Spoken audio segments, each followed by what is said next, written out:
স্বাগত ডিবিসির নিয়মিত আয়োজন সমাধান সূত্রের সাথে আছি আমি ফাহমিদা শম্পা। এই অনুষ্ঠানে আমরা সপ্তাহে 5 দিন নারীর জীবনের নানা সমস্যা এবং তার সম্ভাব্য সমাধান নিয়ে আলোচনা করে থাকি। আর এরই ধারাবাহিকতায় প্রতি মঙ্গলবার আমরা কথা বলি মা বাবা এবং সন্তানের সম্পর্ক এই বিষয়টি নিয়ে।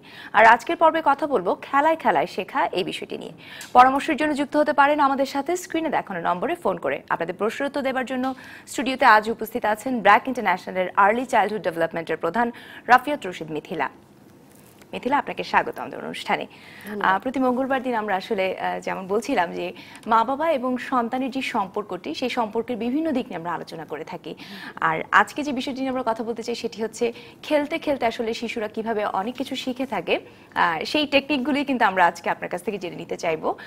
তবে শুরু করতে চাই, এই যে খেলায় খেলায় শেখা, শিশুদের এই শেখার এবং খেলার প্রক্রিয়াটি কত বছরের পর থেকে আসলে শুরু হয়ে যায়? আসলে আপনি যেটা বললেন যে খেলতে খেলতে শেখার যে টেকনিক, এখানে আসলে টেকনিকের কিছু নেই, কারণ বাচ্চারা শেখেই খেলার মাধ্যমে। আর এটা জন্মগতভাবেই, এটা ন্যাচারালি এভাবেই বাচ্চারা শেখে এবং এভাবে বাচ্চারা বড় হয়। কিন্তু মিথিলা, আমরা কিন্তু সবাই জানি যে আজকাল আমাদের শিশুরা খেলছে, সন্তানরা খেলছে, তারা কম্পিউটারে খেলছে, তারা মোবাইল ফোন নিয়ে খেলছে, তারা বিভিন্ন গেজেটের সাথে খেলছে। খেলা বলতে আমরা যে চিরাচরিত একটি ব্যাপার বোঝাই যে দুজন মানুষ বা 3-4 জন একটি গ্রুপ খেলা অথবা খোলা মাঠে ছোটাছুটি করা, সেই খেলার পরিবেশটা কিন্তু আসলে আমরা এই নগর জীবনে তাদেরকে দিতে পারছি না। তবে দিতে পারছি না, কিভাবে দিতে পারবো সেই বিষয়গুলো জেনে নেব। সবার আগে জানতে চাই বয়সটার কথা, যে বয়স থেকে আসলে এই প্রক্রিয়াটি শুরু করা দরকার। শিশুর জন্মের পর থেকেই শিশু খেলতে খেলতেই শেখে।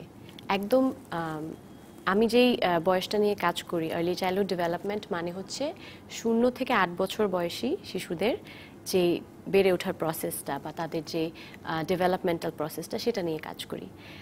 আর এই বয়সটা কেন ইম্পর্টেন্ট এটা বলাটা জরুরি, কারণ হচ্ছে যে একটা শিশু তার 3 বছর বয়সের মধ্যে তার আসলে, যদি আমি কি বলবো, রিসার্চের ফাইন্ডিংস থেকে বলি বা সায়েন্টিফিক যে এভিডেন্সগুলো আছে সেখান থেকে বলি, তাহলে তার 3 বছর বয়সের মধ্যে তার ব্রেনের 85% ব্রেন স্ট্রাকচার ডেভেলপ করে যায়। আর 6 বছর বয়সের মধ্যে তার আসলে অলমোস্ট 97-98% ব্রেন স্ট্রাকচার ডেভেলপ করে যায়। আর এরপরে যেটা হয়, এরপরে 14 বছর পর্যন্ত আস্তে আস্তে আস্তে আস্তে বাকিটুকু হয়। কিন্তু এই যে 6 বছর বয়স, এর মধ্যে কিন্তু মেজর ব্রেন স্ট্রাকচারটা, কোর স্ট্রাকচারটা হয়ে যায়। আর এরপরে একটা শিশু যাই শেখে, এটার উপর তার এক্সপিরিয়েন্স, এক্সপোজারের একটা লেয়ার হয়। সেই লেয়ার হয়ে হয়ে তার অভিজ্ঞতার মাধ্যমে, সে যা দেখে, যা এক্সপিরিয়েন্স করে, তার মাধ্যমে একটা মানুষ আসলে একটা পূর্ণাঙ্গ মানুষে পরিণত হয়। আর আমরা অধিকাংশেরই কিন্তু আসলে ভুল ধারণাটা নিয়ে অনেকেই থাকেন যে ছোট মানুষ এখন হয়তো কিছু বুঝবে না, এখন হয়তো কিছু শিখবে না, বড় হলে শিখে যাবে, বড় হলে ঠিক হয়ে যাবে। এই ধারণাটা কিন্তু আমাদের অধিকাংশের মধ্যেই থাকে, তাই আমরা ছোট কালটা হয়তো অত বেশি গুরুত্ব দেই না যারা মা বাবা বা অভিভাবকরা আছেন। হ্যাঁ, কিন্তু আসলে একটা শিশু তো একটা সহজাত তার স্বভাব, তার পার্সোনালিটি নিয়ে তার সে পৃথিবীতে আসে, তার কিছু জেনেটিক কি বলবো রিফ্লেকশন থাকে, হ্যাঁ রিফ্লেকশন থাকে, কিন্তু তার পরিবেশ একটা অনেক মেজর একটা রোল প্লে করে তার জীবনের উপর। আর এই শিশুটাই একটা পূর্ণাঙ্গ মানুষ, একটা অ্যাডাল্টে পরিণত হয়। তো এই যে শুরুর সময়টা, এই সময়ে যেহেতু তার মানসিক গঠনটা সব, মানে ওইটাই তার বেসিক, ওই সময়টাই আসলে বাবা মা, স্কুল, পরিবেশ, সব কিছুর একটা সাপোর্ট ওই বাচ্চাটার দরকার হয়। এটা আপনি ঠিক বলেছেন যে আমরা ওই সময়টা আসলে ইগনোর করি। এই শুরুর সময়টা আমরা মনে করি যে ও তো ছোট, কি বুঝে, বা ও বলছে, অনেক সময় আমরা সিরিয়াসলি শুনি না বাচ্চার কথাটা, বা সেইটুকু সময় মনে করি যে আচ্ছা আরেকটু বড় হলে তখন ওকে বলা যাবে, বা আরেকটু বড় হলে নিয়ে যাব। যেমন আমি একটা উদাহরণ সবসময় দেই যে আমি বিশ্বাস করি যে এখন আমি আমার বাচ্চাকে, আমার বাচ্চার 4 বছর বয়স, তো আমি ওকে এখন যতটা এক্সপোজার দিব, ও তত বেশি করে শিখতে পারবে, তত ওর ব্রেনের স্ট্রাকচারটা স্ট্রং হবে। সো দেখা যায় যে কোনো একটা নতুন জায়গায় বেড়াতে নিয়ে যাব বা বিদেশে নিয়ে যাব, সবাই বলে যে না ও তো ছোট, মনে থাকবে না। কিন্তু এই জিনিসটা আমি বোঝাতে পারি না মানুষকে যে মনে থাকাটা আসলে ইম্পর্টেন্ট না। ওর হয়তো অনেক কিছু মনে থাকবে না, কিন্তু ও যে এক্সপিরিয়েন্সটা, অভিজ্ঞতাটা, সেটা কিন্তু ওর ব্রেনের স্তরে, একটা স্তরে থেকে যাবে, এবং সেটার উপরে বেসিস করে ওর আরো ফিউচার ডেভেলপমেন্ট হবে। তো মনে থাকা না থাকাটা ইম্পর্টেন্ট না, আসল যেটা ইম্পর্টেন্ট বা ওই শিশুটাকে সেই অভিজ্ঞতাটা দেয়াটা ইম্পর্টেন্ট। সো এই যে অভিজ্ঞতা, এবং আমরা যেহেতু আছি খেলা নিয়ে কথা বলছিলাম, এবং শিশুর জন্য আসলে খেলাধুলাটা কতটা ইম্পর্টেন্ট সেই কথাগুলো কিন্তু আপনি বলছিলেন যখন আমাদের কথা হচ্ছিল, এবং বলছিলেন একেবারে ছোট থাকতে যখন সে একটা জিনিস ধরে এবং ছেড়ে দেয় তখন থেকেই কিন্তু তার প্রক্রিয়াটি শুরু হয়ে যায়। তো এই প্রক্রিয়াটি আসলে আরেকটু বিস্তারিত জানতে চাই যে কখন থেকে তাদের এই প্রবণতাগুলো গড়ে ওঠে। আসলে একটা শিশুর বিভিন্ন বয়সে গিয়ে বিভিন্ন স্তরে গিয়ে তার খেলার প্যাটার্নটা চেঞ্জ হয়, কিন্তু আসলে সেটা জন্মের পর থেকেই শুরু হয়। প্রথম স্তরটাকে আমরা বলি সেন্সরি মোটর স্কিল তার হয়। সেন্সরি মোটর মানে হচ্ছে যে সে আসলে একটা বাচ্চা প্রথমে কি সে তার জিহ্বা দিয়ে টেস্ট করতে শেখে, সেটা দিয়ে সে তার পৃথিবীটাকে বুঝার চেষ্টা করে। দেখি ছোট শিশুদের একটা কমন প্রবণতা যে কোনো কিছু পেলেই তারা মুখে দিতে চায়, সে একটা জিনিস ধরতে চায়, ও দেখে, গন্ধ নেয়। সো এইখানে যে সেন্সেসগুলা সে ইউজ করে এটার মাধ্যমেই কিন্তু সে শেখে। তো এটাও কিন্তু খেলার একটা প্রসেস, একটা একদম প্রাইমারি বেসিক প্রসেস, কিন্তু এখান থেকেই খেলাটা শুরু হয়। একটা বাচ্চা একটা বল ধরে ও আবার ছেড়ে দেয়, তারপর আবার ধরে আবার ছেড়ে দেয়, আবার ধর একই জিনিস ও বারবার করতে থাকে। এটার মাধ্যমেই ও আসলে শিখছে ওটা টেক্সচারটা কেমন, জিনিসটা শক্ত না নরম, ওটার রং কি, ওটা আসলে কি রকম হয়, এই কিন্তু শেখার শুরু। তারপরে যেটা হয় যে 2 বছর বয়সের পরের থেকে আস্তে আস্তে খেলার সাথীর সাথে খেলতে শুরু করে। আস্তে আস্তে প্রথমে যেটা হয় যে হয়তো 2 বছরের আগে ও একটা অবজেক্টটা ও এক্সপ্লোর করে, কিন্তু এরপরে যেটা হয় ওই অবজেক্টটাকে ও বিভিন্নভাবে ইউজ করতে শেখে। তখনই কিন্তু আমরা দেখি যে একটা ব্যাপার থাকে যে হয়তো কাউকে গাড়ি কিনে দেওয়া হয়েছে, পুতুল দিয়েছে, তারা কিন্তু সেটাকে একদম ভেঙে চুরে ফেলতে চায়। তার মানে কি এটা যে তারা আসলে দেখতে চায় ভেতরটাতে কি আছে, বুঝতে চায়। এক্স্যাক্টলি। সো আমরা যেটা করি যে আমরা খেলনা টেলনা তখন সব তাকে তুলে রাখি, ভেঙে ফেলবে, নষ্ট করে ফেলবে, কিন্তু আসলে তখন ওকে আরো বেশি ভাঙতে দেয়া উচিত, নষ্ট করতে দেয়া উচিত। কারণ ওই সময়টায় ওর যে ইমাজিনেশন স্কিলটা আছে, ওর যে ক্রিয়েটিভিটিটা, ওইটা সবচেয়ে বেশি কাজ করে বা সবচেয়ে বেশি এক্সপ্যান্ড করার একটা সুযোগ ওই বয়সটা 3 থেকে 5 বছর বা 3 থেকে 6 বছরের মধ্যে। ও যত বেশি জিনিস নাড়বে চাড়বে, যত বেশি জিনিস তৈরি করবে, ওই সময়টায় এই জন্য ছবি আঁকা, গান শোনা, বাসাবাড়ির ওয়ালও কিন্তু বাদ যায় না সেই পেইন্টিং প্রতিভা থেকে আসলে। হ্যাঁ, আমরা যেটা করি যে আমরা আসলে জিনিসটা বন্ধ করে দেওয়ার চেষ্টা করি। তখন সবসময় তাকে থামাতে চাই, এটা করোনা, এখানে এটা নোংরা হয়ে যাবে, এটা ভেঙে যাবে, এগুলো বলে তাকে থামিয়ে দিতে চাই। এই থামিয়ে দেওয়াটা আসলে কতটা সঠিক? এটা আমাদের একটা টেন্ডেন্সি হচ্ছে, আমরা আগেই বলি এই ধরো না, করো না। সো ওর ভিতরে না এর প্রবণতাটা অনেক বেশি ঢুকিয়ে দেই। কিন্তু আসলে আমাদের যেটা করা উচিত সেটা হচ্ছে যে আরো বেশি মানে ওকে এক্সপ্লোর করতে দেওয়া উচিত। অবশ্যই সেফটির একটা ব্যাপার আছে, সেটা তো সবাই অ্যাডাল্টরা খেয়াল রাখবেই, কিন্তু ওকে যত বেশি এক্সপ্লোর করতে দেয়া যায় এবং ওকে ওর সমবয়সী মানুষদের সাথে মেশার একটা সুযোগ করে দেওয়া উচিত শিশুকে। সো ওই সময়টাই সবচেয়ে বেশি আমরা বলি যে কনস্ট্রাকটিভ প্লে মানে যে কোনো জিনিস তৈরি করা, ভাঙা, আবার গড়ে তোলা, ওই খেলাটার সুযোগটা সবচেয়ে বেশি ওর প্রয়োজন।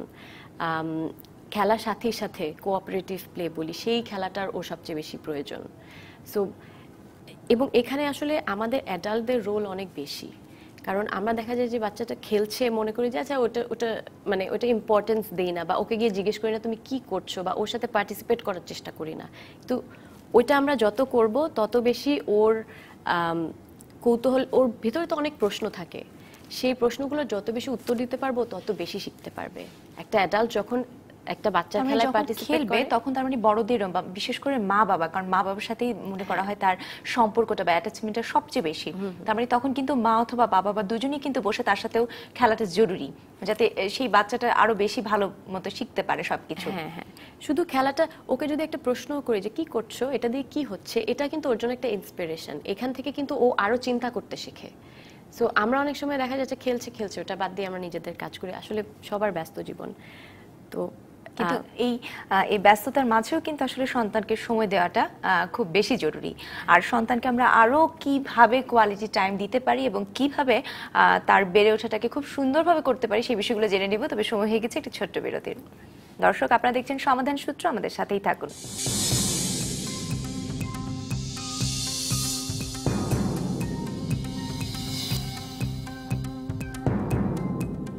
আবারও স্বাগত সমাধান সূত্র অনুষ্ঠানে। শিশুদের কিভাবে খেলতে খেলতে শেখানো যায় সেই বিষয় নিয়ে কথা হচ্ছিল আমাদের আজকের অতিথি মিথিলার সাথে। আমরা তো এতক্ষণ আসলে আলোচনা শুনলাম যে ছোট বয়সটা থেকে যে তাদের আসলে যেই বিকাশগুলো হয় সেই দিকে নজর দেওয়াটা মা বাবাদের জন্য কতটা আসলে জরুরি। এবার একটু মা বাবাদের বাস্তবতাও আসতে চাই। আমাদের আসলে এই বাস্তবতা মেনে নিতেই হবে। মা বাবা দুজনেই যদি চাকরি করে থাকেন তাহলে তারা একটি লম্বা সময় সন্তানের কাছ থেকে দূরে থাকতে হয় তাদেরকে, 8 ঘন্টা 10 ঘন্টা সেটা। এবং মা বাবারা যখন অফিস থেকে ফিরে আসেন ক্লান্ত হয়ে তখন আর কিন্তু মনে হয় না যে সন্তানের সাথে কিছুটাও আমি সময়তেই, বা অনেকেই আসলে ক্লান্ত থাকেন বা তাদেরও কিছু ব্যস্ততা থেকে থাকে। এবং সেই কারণে কিন্তু আমরা সন্তানটিকে থামিয়ে রাখার জন্য বা তাদেরকে কি বলবো যে যাতে বিরক্ত না করে তখন কিন্তু একটি ফোন দিয়ে, একটি ট্যাব দিয়ে অথবা একটি কম্পিউটার দিয়ে তাদেরকে বসিয়ে দিই, তোমরা এটাতে খেলো। এবং তারাও যখন স্কুল থেকে ফিরে আসে তখনও কিন্তু তারা এই জিনিসগুলো নিয়েই খেলে। আমি শুরুতেই যেটা বলেছিলাম যে খেলার সুযোগ কিন্তু আসলে বর্তমান সময়ে খেলার মাঠ বলি, বাড়ির জায়গা বলি, ফ্ল্যাট কালচারে আমাদের সন্তানরা বড় হচ্ছে, কোনো জায়গাতে আসলে খেলাধুলার সেই সুযোগটা নেই। এক্ষেত্রে আসলে কি করণীয় হতে পারে আমরা জানতে চাইবো আপনার কাছে, তবে একজন দর্শক আছে আলোচনায় যোগ দেওয়ার জন্য। দর্শক কে বলছিলেন, কোথা থেকে বলছিলেন জানিয়ে আপনার প্রশ্নটি করতে পারেন। আমি সামিয়া বলছি টাঙ্গাইল থেকে। জি বলুন। আমার প্রশ্ন যে একটা শিশুর মানসিক বিকাশ কত বছর বয়স থেকে হয় আর এই সময়টা আমাদের কি করা উচিত? জি ধন্যবাদ আপনার প্রশ্নের জন্য। মিথিলা, আপনার কাছে প্রশ্ন ছিল। শিশুর মানসিক বিকাশটা আসলে জন্মের পর থেকেই শুরু হয়, এবং আমি যেটা বললাম যে আমি তো ব্রেনের স্ট্রাকচারের কথা বললাম, তো ওইটাও একটা পার্ট অফ শিশুর বিকাশ, মানসিক বিকাশ। কিন্তু এটা তো আসলে জন্ম থেকেই হয়, এবং জন্ম থেকেই যেটা সবচেয়ে প্রাইমারি দায়িত্ব হচ্ছে বাবা মায়ের দায়িত্ব।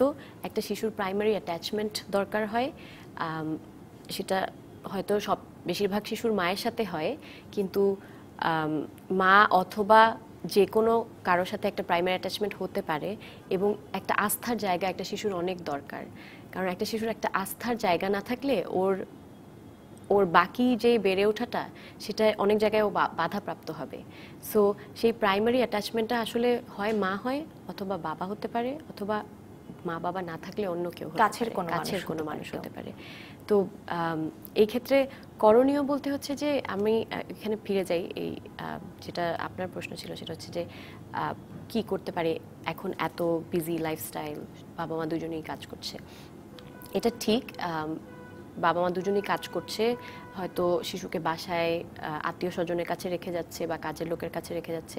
যারা খুব ফরচুনেট আমার মতো তারা হয়তো একটা ডে কেয়ার পাচ্ছে, ডে কেয়ারে রাখছে। তো আমার মনে হয় বেস্ট অপশন হচ্ছে একটা বাচ্চাকে ডে কেয়ার বা চাইল্ড কেয়ারেই রাখা, কারণ সেখানে সে সমবয়সী অনেকগুলো বাচ্চার সাথে বেড়ে উঠতে পারে, তার সোশ্যাল স্কিল অনেক ডেভেলপ করে, সে অনেক তার কোপিং স্ট্র্যাটেজি নিজের তৈরি হয়। সো ওইটা হচ্ছে বেস্ট অপশন। কিন্তু আমরা এটাও জানি যে বাংলাদেশের বাস্তবতা আসলে একেবারেই এখন পর্যন্ত ভিন্ন। এখন পর্যন্ত আসলে বেসরকারি পর্যায়ে যে ডে কেয়ারগুলো কিছু বিচ্ছিন্নভাবে পরিচালিত হচ্ছে সেগুলো আসলে কোনো খুব কম, হাতে গোনা একেবারেই সংখ্যা কম, এবং খুব কম প্রতিষ্ঠানেই আছে যেখানে মায়েরা অথবা বাবারা চাকরি করছেন সেখানে একটি মানসম্মত ডে কেয়ার সেন্টার আছে। খুব কম প্রতিষ্ঠান, হয়তো আপনার প্রতিষ্ঠানে আছে কিন্তু অনেক প্রতিষ্ঠানেই নেই। তো এটা সত্যি, আসলে এই দিক থেকে আমরা অনেক পিছিয়ে আছি। এটা খুবই আনফরচুনেট যে এখন আমাদের দেশের এত উন্নয়ন হয়েছে, নারীদের ক্ষমতায়ন হয়েছে, নারীরা লেখাপড়া করছে, কর্মক্ষেত্রে আসছে, কিন্তু তাদের যেই সাপোর্টগুলো দেয়া দরকার, প্রধান সাপোর্ট হচ্ছে বেশিরভাগ মেয়েরা কাজ ছেড়ে দিচ্ছে কারণ ওদের বাচ্চা রাখার জায়গা নেই। ভালো ভালো ক্যারিয়ার থেকে আপোষ করে নিচ্ছে, ঠিক আছে শুধু আমার সন্তানের ভালোভাবে বেড়ে ওঠার জন্য। হ্যাঁ, সো এটা আসলে খুবই আনফরচুনেট। আমার মনে হয় এটা একটা রাষ্ট্রীয়ভাবে এবং যেসব বিভিন্ন ধরনের অর্গানাইজেশন আছে, মাল্টিন্যাশনাল কোম্পানি আছে, সবার এগিয়ে আসা উচিত, প্রাইভেট সেক্টর, পাবলিক সেক্টর সবার এগিয়ে আসা উচিত যে এই জায়গাটায় মেয়েদের একটা ফ্যাসিলিটি দেয়া, এবং যেন ওরা একটা সিকিউরড একটা জায়গায় বাচ্চা রেখে কাজ করতে পারে। বাট আনফরচুনেটলি এখন নেই। তবে নিশ্চয়ই যেহেতু এগুলো নিয়ে অনেক দিন ধরে আলোচনা হচ্ছে, আমরা জানি যে একটি বিষয় নিয়ে আলোচনা করতে করতেই হয়তো খুব শিগগিরই বা খুব দ্রুতই সেটি নজরে আসে কর্তৃপক্ষের, এবং সে বিষয়ে তারা কোনো একটা সিদ্ধান্ত নিয়ে থাকেন। আরও একজন দর্শক কিন্তু আছেন আমাদের সাথে ফোনে কথা বলার জন্য। দর্শক কে বলছিলেন, কোথা থেকে বলছিলেন জানিয়ে আপনার প্রশ্নটি করতে পারেন। আমি সিলেট থেকে নার্গিস বলতেছি। জি বলুন।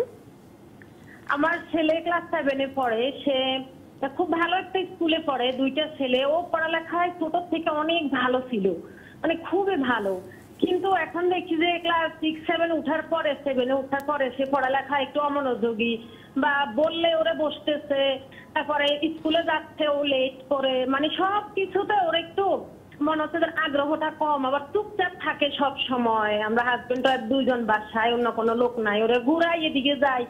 এমনি পড়লে কিন্তু অল্প সময়তে পড়া খুব তাড়াতাড়ি কমপ্লিট করতে পারে, কোনো অসুবিধা হয় না। কিন্তু মানে ওরে বলা লাগে সব কিছুতে। এখন বাচ্চাদেরকে তো এত তাগিদ দিয়ে আসলে পড়ানো আমার নিজের কাছে খারাপ লাগে, যে বাচ্চা মানুষ এত তাগিদ দিব তাকে, নিজের মা একটা না হয়তো বকিও। আবার খুব কষ্ট লাগে আমার কাছে যে আমার ছেলে এত ভালো, স্কুলে সবাই ওরা খুব ভালো জানে যে পড়াশোনায় আগ্রহ কমে গিয়েছে, কিন্তু অন্য কোথাও আগ্রহ, যেমন অনেক সময় দেখা যায় যে এই বয়সটাতে খেলাধুলায় অনেক আগ্রহ বেড়ে যায়, সেই ধরনের কোনো কিছু কি হয়েছে না একেবারেই চুপচাপ হয়ে গিয়েছে? না, কিছু না, তেমন চুপচাপও না, মানে পড়ালেখা তো ও খুব ভালো, কিন্তু ইদানিং সে এরকম হয়ে গেল কেন, একটু আনমনা হয়ে গিয়েছে। হ্যাঁ জি, হ্যাঁ আচ্ছা, সেটাই। আবার আপনার প্রশ্নের জন্য ধন্যবাদ। নিশ্চয়ই কেন এরকম হচ্ছে আপনি বলতে পারবেন? হ্যাঁ, আসলে ও ক্লাস 7-এ পড়ে, তার মানে ওর বয়স 13 বা 14। তার মানে হি ইজ গোয়িং থ্রু ওর অ্যাডোলেসেন্ট পিরিয়ড, বয়সন্ধিকালের মধ্য দিয়ে সে যাচ্ছে।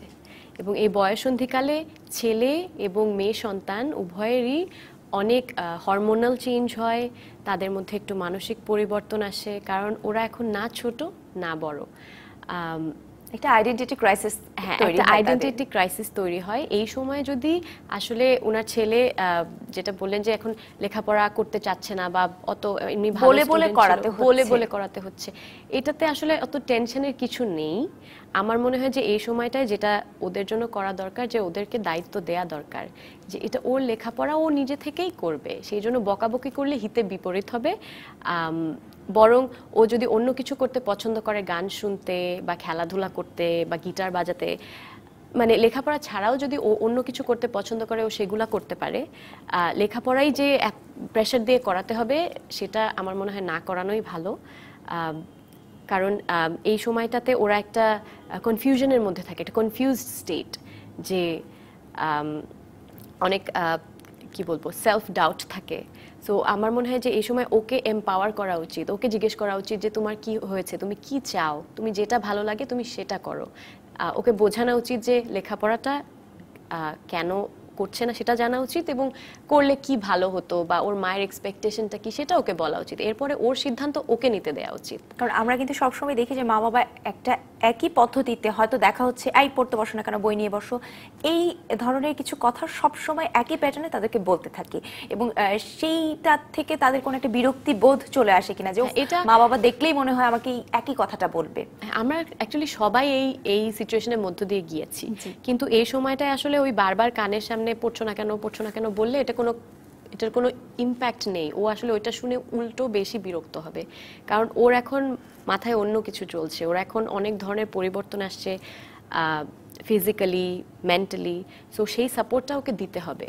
তো ওই বুঝটা আসলে একটা বাবা মাই সেই সাপোর্টটা দিতে পারে, এবং ওকে এমপাওয়ার করতে হবে, ওকে ওর ডিসিশন নিতে দিতে হবে, এবং ওকে এটা বিশ্বাস করাতে হবে যে ও কেপেবল ওর ডিসিশন নেয়ার। ও যখন ওই কনফিডেন্সটা পাবে তখন ও ঠিক ট্র্যাকে চলে আসবে। এবং হয়তো পড়াশোনার কথাটা এক এক দিন হয়তো একটু কিছুটা এক একভাবে বললে তার কাছেও আসলে আর বিরক্তি বোধটা আসবে না, যে সন্তানের মধ্যে যে পড়াশোনা মা একই টোনে হয়তো বলছে, যে পড়তে হবে এমন কোনো কথা নেই, অন্য অনেক কিছু করতে পারে। যেটা বললাম যে বই পড়েই যে মানুষ শেখে তা তো না, মানুষ তো অনেক কিছু করে শিখতে পারে। জি, এবং সেই শেখাটাই আসলে কত ভাবে হতে পারে। আপনি আপনাদের সেন্টারের কথা বলছিলেন যে সেখানে কিভাবে ছোট ছোট শিশুদেরকে একেবারে কতটা ক্রিয়েটিভ ওয়েতে আসলে শেখানো হয় বিভিন্ন জিনিস, আমরা একটু সেই জিনিসগুলো জানতে চাই। আমরা আসলে, আমি যদি আমাদের ব্র্যাকের প্লে সেন্টারগুলোর কথা বলি, আমাদের 3 থেকে 5 বছর বয়সী বাচ্চাদের জন্য প্লে সেন্টার আছে, যেখানে আমরা শিশুদেরকে খেলার মাধ্যমে কিভাবে শেখানো যায় সেটা নিয়ে এক্সপেরিমেন্ট করি। বাংলাদেশ, ইউগান্ডা, তানজানিয়া 3টা দেশে আমরা এই কাজটা এখন করছি। তো সেখানে যেরকম আমাদের কিছু বেসিক রিকোয়ারমেন্ট আছে, আমাদের যে কারিকুলামটা ওটা আমরা এমনভাবে তৈরি করেছি যে প্রত্যেকটা জিনিস, অঙ্ক, ভাষা, আসলে ছোট 3 থেকে 5 বছর বয়সী বাচ্চাদের তো অঙ্ক বলতে আসলে শেপ, আকার আকৃতি, প্যাটার্ন, নাম্বার, সেই জিনিসগুলো, বেসিক ধারণাগুলো দেয়া। ভাষা বলতে শব্দ, সুর, এই কনসেপ্টগুলো দেয়া। হয়তো সেগুলো কিভাবে খেলার মাধ্যমে করা যায়। আর এগুলো না সবচেয়ে সহজ হয় খেলার মাধ্যমে। অঙ্ক মানে আমি বোর্ডে 1 2 3 লিখে দিব বা আমি বলবো আমার সাথে সাথে বলবে 1 2 3, ওভাবে কিন্তু বাচ্চারা শেখে না। ওরা এক্কা দোক্কা খেলতে খেলতে শেখে, ওরা ছড়া গানের মধ্য দিয়ে শেখে, ওরা ইটের টুকরো দিয়ে শেখে, ওরা বাইরে চলে যায়, বাইরে গিয়ে গাছপালা আশেপাশে প্রকৃতি থেকে শেখে। সো আমরা ওইভাবেই আমাদের কারিকুলামটা ওরকম যেন প্রতিটা জিনিস শুধু খেলার মাধ্যমেই শিখবে। তো যেটা হয় যে আমাদের সেন্টারে বাচ্চারা অসম্ভব এনজয় করে। আমাদের খেলার যেমন ইনডোর এবং আউটডোর 2 ধরনের স্পেস আছে। আউটডোর স্পেসের মধ্যে একটা মেইন আকর্ষণ হচ্ছে ওদের জন্য, বাচ্চাদের জন্য, সেটা হচ্ছে বালি, মাটি আর পানির জায়গা। এটা আমরা আসলে আজকাল বাচ্চাদেরকে একদমই ধরতে দেই না। মাটি ধরা যাবে না, বালি ধরা যাবে না, পানি ধরা যাবে না, কিছু ধরা যাবে না। পানি ধরলে ঠান্ডা লাগবে, বালি ধরলে ময়লা লাগবে। সো কিন্তু বাচ্চারা অসম্ভব এনজয় করে এবং ওইটার মাধ্যমেও শেখে আসলে বালিটা কেমন, ও প্রকৃতি সম্পর্কে শেখে, মাটিটা কেমন, মাটির ব্যবহার কি, বালি দিয়ে কি হয়। ওরা বালি দিয়ে যখন খেলে, ওরা 1 কাপ থেকে আরেক কাপে বালি ঢালে, ওরা শেখে কোনটা ভারী কোনটা হালকা। ওরা শেখে 2টা বটলের মধ্যে বালি ঢালে, ওরা শেখে কোনটাতে বেশি কোনটাতে কম। সো এগুলো কিন্তু সব অঙ্কের ধারণা, তাই না? মিথিলা, অঙ্কের ধারণা সম্পর্কে কিন্তু আমরা আরো আপনার কাছ থেকে তথ্য জেনে নেব, তবে এই মুহূর্তে সময় হয়ে গিয়েছে আরেকটি বিরতির। দর্শক, আপনারা দেখছেন সমাধান সূত্র, আমাদের সাথেই থাকুন, ফিরছি একটু পরেই। আবারও স্বাগত সমাধান সূত্র অনুষ্ঠানে। আপনারা দেখছেন আজকের পর্বে কিভাবে খেলতে খেলতে শিশুরা শিখতে পারে, সেই বিষয়টি নিয়ে কথা ছিলাম আজকের অতিথি মিথিলার সাথে। অঙ্ক তো কিভাবে আসলে বাচ্চারা শিখছে, যে বিভিন্ন প্রাকৃতিক জিনিসপত্রের সাথে, নেচারের সাথে মিশে যে তাদেরকে কিন্তু আসলে শেখানো যায় এবং সেই শেখাটা আসলে কিন্তু দীর্ঘস্থায়ী হয়। কারণ আমরা এখন অনেক শুনে থাকি মা বাবাদের অভিযোগ যে আমার সন্তান পড়ছে কিন্তু কিছু সে মনে রাখতে পারছে না। কেন এই কাজটা হচ্ছে? কারণ ও যখন পড়ছে ওকে জোর করে মুখস্থ করানো হচ্ছে, যেটা আসলে ওর জন্য আনন্দদায়ক কিছু হচ্ছে না, সেটা ওর ব্রেনের উপর আরও স্ট্রেস ফেলছে। সেটার কারণে ও আসলে যেটা জোর করে হয়তো মুখস্থ করছে কিন্তু সেটা ব্রেন থেকে চলে যাচ্ছে, কারণ ওর ব্রেন তো এটা নিতে চাচ্ছে না। ব্রেনের উপর যেই চাপটা পড়ছে সেটার কারণে ও পরে ভুলে যাচ্ছে, এটা জাস্ট ব্রেন বের করে দিচ্ছে সেটা। কিন্তু ওই শেখাটা যদি ও আনন্দদায়ক উপায়ে শিখতো তাহলে কিন্তু ওর ঠিকই মনে থাকতো। আপনি বলছিলেন যে আপনারও কিন্তু বাসায় একটি ছোট্ট মেয়ে আছে এবং যাকে আপনি নিশ্চয়ই শিখিয়ে থাকেন। যখন অফিস করে আপনি বাসায় ফেরেন, আপনিও নিশ্চয়ই ক্লান্ত থাকেন এবং তারপরও কিন্তু আপনি আপনার মেয়েকে নিশ্চয়ই কিছু না কিছু শেখাচ্ছেন। কিভাবে সেই শেখানোটা হচ্ছে নিশ্চয়ই আমাদের মায়েরা জানতে চাইবে আপনার কাছ থেকে। আসলে আমি যখন বাসায় ফিরি, আমার মেয়ে যেটা বললাম যে ও তো ডে কেয়ারে যায়, সো সকালে স্কুলে যায়, ওর 4 বছর বয়স, স্কুলে অল্প সময় থাকে, তারপর সেখান থেকে ডে কেয়ারে যায়, তারপর সেখান থেকে বাসায় আসে। বাসায় আসার পরে ও অনেক আসলে ব্যস্ত। হ্যাঁ, ও খুব ব্যস্ত মানুষ। কারণ কি, যেটা বলাটা খুব জরুরি ওয়ার্কিং প্যারেন্টসদের জন্য, যে সন্তানের আসলে একটা রুটিন, যে কোনো শিশুর ওর একটা রুটিন এবং ওর লাইফে একটা স্টেবিলিটির দরকার, ওর একটা রেগুলার প্যাটার্ন। কারণ আমাকে কিন্তু অনেক ট্রাভেল করতে হয়, দেশের বাইরে যেতে হয়, আমাকে শুটিং করতে হয়, আমাকে অফিস করতে হয়। সো ওর এর মধ্যে যদি ওর রুটিনে বা ওর স্টেবিলিটিতে যদি ব্যাঘাত ঘটে তাহলে সেটা ওকে ডিস্টার্ব করবে, তাহলে ওটা ওকে স্ট্রেস দিবে। কিন্তু যেটা হয় যে আমি দেশে থাকি আর না থাকি, ও একটা রুটিনের মধ্যে থাকে এবং ওর লাইফের পার্ট হচ্ছে ও স্কুলে যায় একটা এক্সপিরিয়েন্স পায়, ও ডে কেয়ারে যায় আরেকটা এক্সপিরিয়েন্স পায়, ও বাসায় আসে নানা নানির সাথে থাকে, খালা মামার সাথে খেলাধুলা করে, ও আরেকটা এক্সপিরিয়েন্স পায়। So she is always busy. আমরা আরো জানবো মিথিলা, তবে আরেকজন দর্শক কিন্তু এই মুহূর্তে আছেন আমাদের সাথে। দর্শক, কে বলছিলেন, কোথা থেকে বলছিলেন, জানিয়ে আপনার প্রশ্নটি করতে পারেন। আমি বগুড়া থেকে বলছি। জি বলুন। আমার ভাই ক্লাস 8-এ পড়ে, তো 8-এ পড়ে। ওর মানে ব্যবহারটা খুব রুক্ষ, এমনি সব দিক দিয়ে অনেক ভালো, বাট বাবা মা ছোট ভাই বোনদের সাথে ওকে যদি কোনো ভালো করে কথা বলা হয়, ওর রিয়াক্টটা হয় খুব রুক্ষ ভাবে, মানে সবসময় একটা দুঃখ মেজাজে, রাখি মেজাজে থাকে। এর কারণটা? জি ধন্যবাদ বোন আপনার প্রশ্নের জন্য। আরো একজন দর্শক কিন্তু আছেন আমাদের সাথে, তার প্রশ্নটি নিয়ে আমরা দুটো প্রশ্ন উত্তর একসাথে দিতে চাই। দর্শক, কে বলছিলেন, কোথা থেকে বলছিলেন, জানিয়ে সংক্ষেপে আপনার প্রশ্নটি করতে পারেন।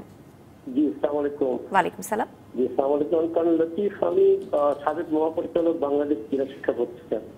আমি যদিও একটু লেটে আপনার এটা দেখছি, খুব সুন্দর লাগছে খেলায় খেলায় শেখাটা।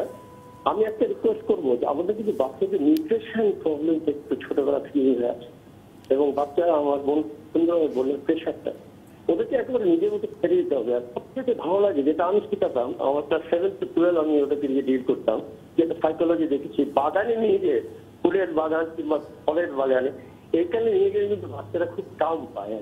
আর মাদের সবসময় কি চাও, যদি খুব প্লেজেন্ট হয়, মারা যেন বকাবকি না করে, মারা যেন ডিসিপ্লিন শেখায়, এটাই আমি অনুরোধ করবো। নিউট্রিশনটার উপরে একটু জোর দিলে আর একটু ভালো হতো। Thank you very much. আপনার আমাদের সাথে অনুষ্ঠানে যোগ দেওয়ার জন্য আপনাকে অসংখ্য ধন্যবাদ। বেশ কয়েকটি গুরুত্বপূর্ণ পয়েন্টই কিন্তু আপনি আমাদের সামনে তুলে ধরেছেন। বিকেএসপি থেকে উনি আমাদেরকে ফোন করেছিল এবং আমাদের শোটি তার যে আজকে কথা বলছি সেই বিষয়টি নিয়ে তার ভালো লেগেছে। এবং উনি তিনটি বিষয় আসলে বলেছে যে নিউট্রিশন, আমরা শিশুদেরকে যে পরিমাণ মানসিক চাপ দিয়ে থাকে পড়াশোনা বা সবকিছু নিয়ে, সেই তুলনায় নিউট্রিশনের দিকে বা পুষ্টির দিকে আমরা নজর দেই না। আরেকটি ব্যাপার হচ্ছে ফুল বা ফলের বাগানে যখন শিশুদেরকে নিয়ে যাওয়া হয় তারা কিন্তু খুব আনন্দ পায়, যে কাজটি আমরা আসলে করতে পারি না। আর তৃতীয় যে বিষয়টি উনি বলেছেন সেটি হচ্ছে একটি সন্তানকে অনুশাসন বা ডিসিপ্লিন শেখানোটা খুব জরুরি। সেটা হয়তো খুব ছোটবেলা থেকে এই প্রক্রিয়াটি শুরু করা দরকার, এবং সেক্ষেত্রে আসলে মায়েদের ভূমিকাটা কিন্তু অবশ্যই খুব জরুরি। আমি ডিসিপ্লিন থেকে আসি, কারণ যেহেতু আমি রুটিন নিয়ে কথা বলছিলাম বা স্টেবিলিটি নিয়ে কথা বলছিলাম। ডিসিপ্লিন মানে কিন্তু এটা না যে সারাক্ষণ বকাবকি, জোরাজোরি, যে এটার 8টা মানে 8টা, 10টা মানে 10টা, এটা এদিক ওদিক হতে পারবে না। ডিসিপ্লিন মানে জোর করা না, ডিসিপ্লিন মানে চাপিয়ে দেয়া না। সো ডিসিপ্লিন মানে হচ্ছে একটা রুটিন করে দেয়া, কিন্তু তার মধ্যে ফ্লেক্সিবিলিটিও থাকতে হবে, বাচ্চা যেন এটাতে সাফোকেটেড ফিল না করে। সো যেটা আমি বলছিলাম যে রুটিনের জন্য কি করতে হবে, শুধু আমার একলার দায়িত্ব বা মায়ের একলার দায়িত্ব না আসলে রুটিনটা করা। বাচ্চার আশেপাশে যেই পরিবেশ আছে সবার দায়িত্ব সেই রুটিনটা মেনটেন করতে, বাচ্চাকে সাপোর্ট করা। যেরকম আমার বাচ্চার আমার পরে ওর ডে কেয়ারের দায়িত্ব আছে, ওর স্কুলের দায়িত্ব আছে, আমার বাবা মা যার কাছে ও বেশিরভাগ সময় থাকে তাদের দায়িত্ব আছে, এবং সেই জিনিসটা আমি তৈরি করে নিয়েছি। এবং আমি যেটা করি যে হয়তো কোথাও বেড়াতে গেলে ফ্রেন্ডদের সাথে মিট করতে, আমি বলি আমার মেয়েকে নিয়ে আসবো, শুটিংয়ে যদি দরকার হয় আমি বলি আমার মেয়েকে নিয়ে আসবো। সো ওর রুটিনের মধ্যে পরিবর্তনটা সেটা কিন্তু সে খুব পছন্দ করে, ওর রুটিনের মধ্যে ওই ফ্লেক্সিবিলিটিটাও দরকার আছে। সো ডিসিপ্লিন মানে হচ্ছে একটা রুটিন মেনটেন করা, একটা স্টেবিলিটির মধ্যে বাচ্চাকে রাখা, কিন্তু তার মানে এই না যে তার উপর অনেক কিছু জোর করে চাপিয়ে দিতে হবে। মিথিলা, আরেকজন দর্শক কিন্তু আমাদেরকে শুরুতে ফোন করেছিল বগুড়া থেকে মুন। তিনি জানতে চেয়েছিলেন তার ভাই ক্লাস 8-এ পড়ে, কিন্তু তার মেজাজ খুব রুক্ষ থাকে, তার সাথে যতই ভালো ব্যবহার করা হোক না কেন, ছোট্ট করে যদি বলে দিতেন যে কি করা যেতে পারে। ওই যে ক্লাস 8 বললাম, ও কিন্তু বয়সন্ধিকালের ভিতর দিয়ে যাচ্ছে, এবং ওরও সেই হরমোনাল চেঞ্জগুলো হচ্ছে, তার মানসিক আবেগিক সেই চেঞ্জগুলোর মধ্য দিয়েও যাচ্ছে। এবং এটা আমার মনে হয় যে ওর সাথে আলোচনা করা উচিত, ওকে বুঝিয়ে বলা উচিত যে তুমি কি কোনো প্রবলেম ফেস করছো কিনা, তুমি এভাবে কথা বলছো, এটাতে কিন্তু আমি হার্ট হচ্ছি। ও যদি বুঝে যে অন্য মানুষটা হার্ট হচ্ছে, ও কিন্তু সেটা করবে না। আরেকটা জিনিস হচ্ছে রোল মডেল করা, মানে ওর সাথে ও খারাপ ব্যবহার করছে দেখে উল্টা ওর সাথে খারাপ ব্যবহার করলে ওটা হিতে বিপরীত হবে। তো ওর সাথে ভালো সুন্দর ব্যবহার করে ওকে রোল মডেল করে দেখিয়ে দিতে হবে, আসলে একটু সময় নিয়ে তাকে। যে আর সব শেষ প্রশ্ন একেবারে সংক্ষেপে একটু জানতে চাই, সেটি হচ্ছে যে আপনি বলছিলেন যে ঘরে ফিরে কিভাবে আপনি আপনার সন্তানকে শেখান বিভিন্নভাবে, সেটা যদি সংক্ষেপে বলতেন। আমি আসলে ঘরে ফিরে যেটা হয় যে আমি বাসায় ফেরার পর থেকে আমার মেয়ে আমার সাথে সাথে সাথে সাথে ঘুরতে থাকে। তো আমি দেখা যায় কাজগুলো করি, হয়তো কাপড় গুছিয়ে রাখছি, কিন্তু ওর সাথে গল্প করছি বা ওকে একটা গল্প শোনাচ্ছি, বা আমি সারাদিন কি করে এসেছি সেটা ওকে বলতে থাকি। মা আজকে এখানে গিয়েছিলাম, এটা হয়েছে, এটা জানো, এটা এরকম।